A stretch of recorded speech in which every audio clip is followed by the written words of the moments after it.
सलाम, नमस्कार, सत श्री अकाल, जय श्री राम। मैं समाज सेवक प्रकाश चंडालिया, उदयपुर शहर, राजस्थान। दोस्तों, पिछले कुछ दिनों से पत्रकार मीडिया ऑटो चालक भाइयों के लिए कुछ ऐसी खबरें छाप रहे हैं जिनको मैं एक बार आपको दिखाना चाहता हूं। आप लोग ये देखिए। इस वीडियो के माध्यम से मैं आप सभी को बताना चाहता हूँ। ये आपने वैसे सबने खबर पढ़ी ही होगी और मीडिया वालों ने भी पढ़ी होगी। 3000 ऑटो को मनमानी की खुली छूट, न मीटर न किराया सूची, आधा किलोमीटर के 80 से 100 रुपये, 4 किलोमीटर के 250 रुपये वसूल रहे, होटल शोरूम ले जाने का भी कमीशन, बिगड़ रही शहर की छवि। मतलब कि पत्रकार मीडिया के हिसाब से ऑटो चालक अपनी मनमानी कर रहे हैं और सवारियों से ज़्यादा पैसा ले रहे हैं। पत्रकार मीडिया ने अभी 2 दिन पहले भी एक खबर छापी थी और उसमें लिखा था कि पलक झपकते ही पकड़े जाएंगे ऑटो चालक। तो मेरा पत्रकार मीडिया से विनम्र निवेदन है कि आप जो इस शहर में ऑटो चालकों की छवि दर्शा रहे हो, इसके पीछे क्या कारण है? ऑटो चालकों ने ऐसी कौन सी गलती करी जो कि आप ऑटो चालकों के लिए इतना कह रहे हैं? आप ऑटो चालक, आप देखिए कि एक ऑटो चालक कितना पिसता जा रहा है। सबसे पहले सिटी के चारों तरफ सिटी बस चल चुकी है। आधे से ज़्यादा सवारियां सिटी बस का ही इंतज़ार करती है। ऑटो चालकों को सिटी बस की सवारी ऑटो में बैठती नहीं है। दूसरी बात, जगह जगह शहर के अंदर स्कूटी संचालन हो गया। कम से कम 3000 स्कूटियाँ इस शहर के अंदर अभी चल रही है वर्तमान में।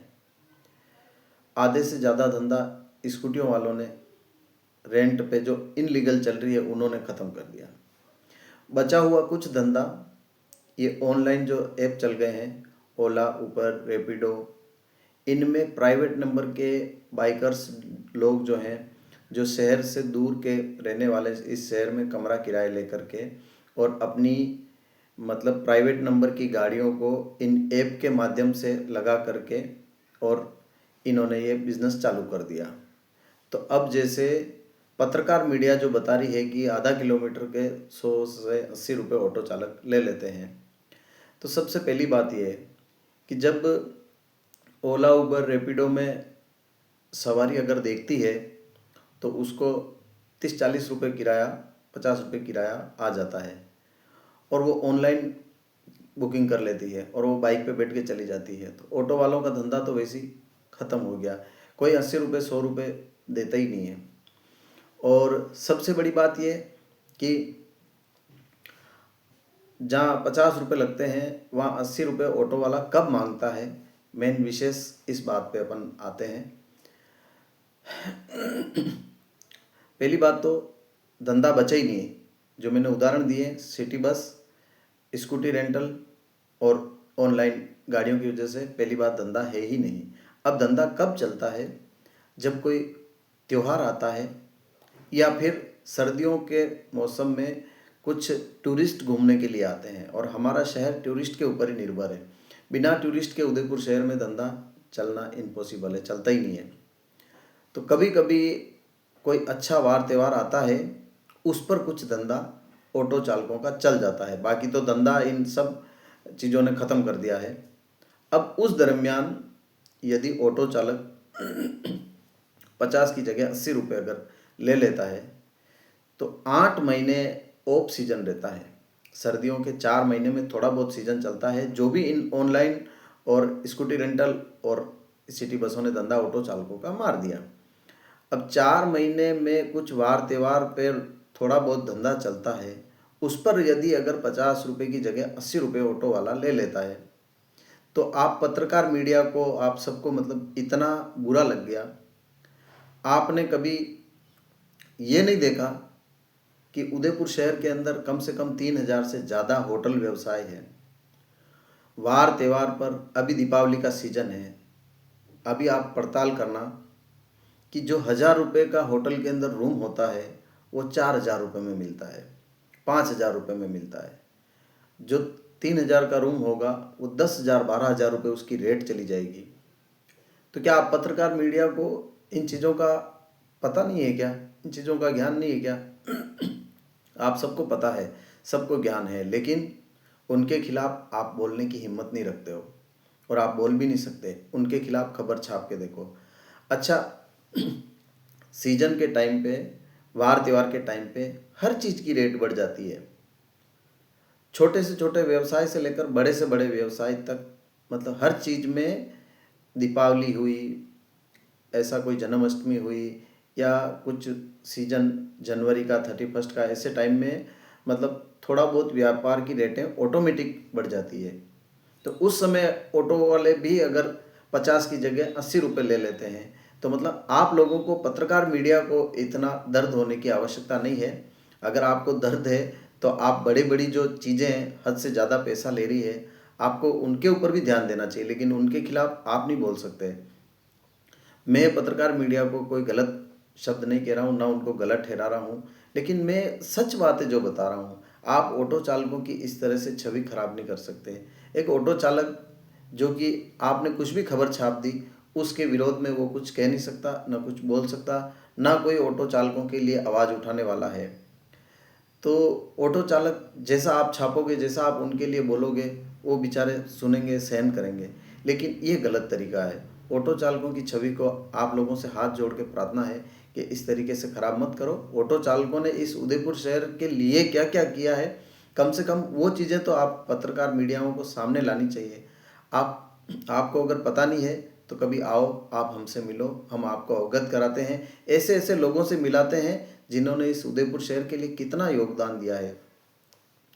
रेलवे स्टेशन पे एक हमारे फिरोज भाई करके हैं, उनके ऑटो के अंदर कोई 20,000 रुपये कैश भूल के चला गया और वो आदमी गुजरात चला गया। अब वो आदमी भी उन पैसों को भूल चुका था, लेकिन उन फिरोज भाई ने सीसीटीवी की मदद से चेक करवाया कि ये पैसे किसके हैं, और उस आदमी को गुजरात से वीडियो कॉल करके उस आदमी के पैसे उसको सुरक्षित लौटाए। एक हमारे सलीम भाई करके है रेलवे स्टेशन पर, उस आदमी को हमने मदद के लिए यहाँ से दूर कम से कम 1,000 किलोमीटर, कन्नड़ उसकी लैंग्वेज है, कर्नाटक साइड में एक लड़की आज से 6-7 साल पहले सिटी रेलवे स्टेशन पर रास्ता भटक चुकी थी। उसको किसी ने कुछ नशीला पदार्थ खिला दिया और वो भटकते हुए यहाँ उदयपुर रेलवे स्टेशन पर पहुँच गई थी। रेलवे स्टेशन पर ऑटो चालकों ने, हम सब ने मिल करके, किसी ने 100, 50, 20 रुपये एक कार्टून का डिब्बा इकट्ठा करके उसमें पैसे इकट्ठे करके, उस लड़की की लैंग्वेज हिंदी उसको नहीं आती थी, तो उस लड़की को हम ऑटो चालकों ने मिल करके उस सलीम को साथ में भेज करके उस लड़की के घर तक पहुंचाया और उसको सुरक्षित घर छोड़ के 2 दिन बाद वो उदयपुर में वापस आया। ऐसी खबर आप पत्रकार मीडिया वाले ऑटो चालकों के लिए क्यों नहीं छापते हो? ऑटो चालक आए दिन इस शहर के अंदर किसी भी सवारी का बैग रह जाता है, पर्स रह जाता है, मोबाइल रह जाता है, अपना स्वयं का तेल जलाकर उस सवारी को ढूंढ करके उस बैग को लौटाता है। तो क्या वो 30 रुपये जो उसने ज़्यादा लिए, क्या वो 30 रुपये वो ज़्यादा लिए, उसका तेल कितना जल गया? उसने वो तेल नहीं जलाया क्या फ्री पॉकेट का, उस सवारी तक लगेज पहुंचाने का? तो मेरा पत्रकार मीडिया से ये निवेदन है कि आप लोग कुछ अच्छी चीज़ें भी तो छापो। इस तरीके से अगर आप ऑटो चालकों की बुराई करोगे और ऑटो चालकों के लिए गलत न्यूज़ छापोगे, तो टूरिस्ट कैसे ऑटो चालकों पर विश्वास करेगी? और फिर ये जो बाइक रेंट और ये जो ऑनलाइन ये जो व्यापार है, ये बढ़ता जाएगा और ये भी इनलीगल है, लीगल नहीं है।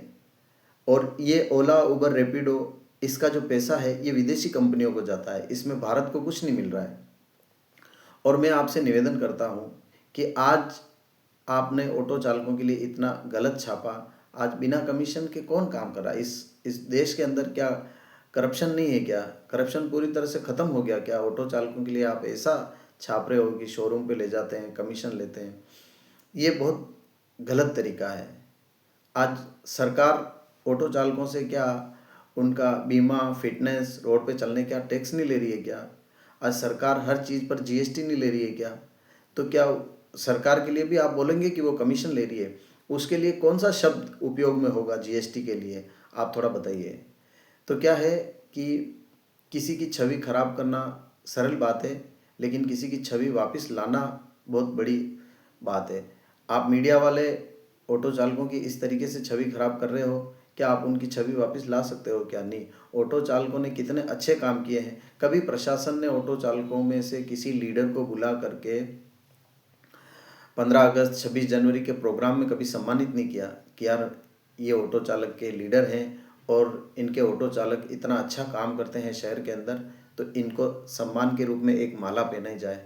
कभी प्रशासन ने भी ऐसा नहीं किया और आप पत्रकार, मीडिया वाले भी पीछे मतलब पड़ गए हो। तो मेरा निवेदन है, ऑटो वाले पहले से ही बहुत परेशान हैं, चारों तरफ से धंधा मर गया है। सिटी बसें चल गई, स्कूटी रेंटल चल गई, ओला उबर रैपिडो चल गई। ऑटो चालकों के पास पहले से ही धंधा नहीं है और सीजन पे कुछ धंधा चलता है। अगर 150 रुपये अगर कहीं ज़्यादा ले लिए तो यार उसको इतना बड़ा इमेज खराब करके मत छापो।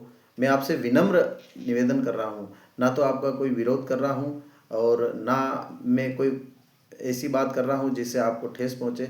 मैं जो बहुत अच्छी और सही बात है वही आप मीडिया वालों को मैं निवेदन कर रहा हूँ कि ऑटो चालकों के लिए इतना बुरा मत छापो।